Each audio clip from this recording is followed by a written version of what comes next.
Lewis, over to Birmingham, which I referenced in a sort of allegorical tense there. Yeah. But we are actually in Birmingham now with The Guardian, and TikTok lawyer has been overheard uttering casually misogynist remarks on a private podcast. And this, to be fair, was a couple of months ago. I mean, I'm sure... Yeah, so we should forget about it. This guy, his name is Ahmed Yaqub, or basically Al Jacobs, is what his if it was English. Al Jacobs, Ahmed. There's two names anyway. You said 50. And so this is the Muslim Women's Network made charges that basically accused him of being anti-feminist because he suggested hitting his wife if she acted up. And she said that if you go to hell, 70% of hell is going to be women. And I thought that's far too low. That's what I thought. But this is the future that we live in. This isn't one guy. He apologized because he wants to be the whatchamacallit. He wants to be a counselor from.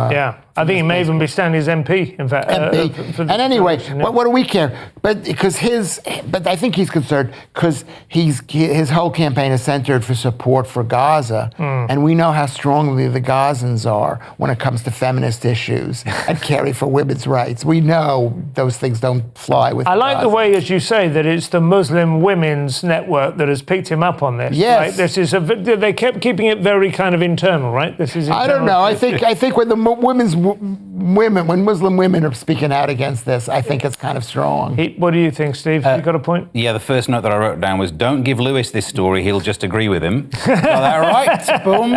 It's a distraction. It's a shame, by the way, that we can't say the ward, the area he's standing in, because it's quite funny to do with the fact that it's women that he's talking. But we don't say it because you'd have to list all the candidates. Google it, there's a joke in there. Women Oak. Effectively, the distraction is, he's calling this a distraction, saying people are accusing me of this as some form of distraction. It's all about the children in Gaza. What, in a UK election? I think you're the distracting one. Absolutely.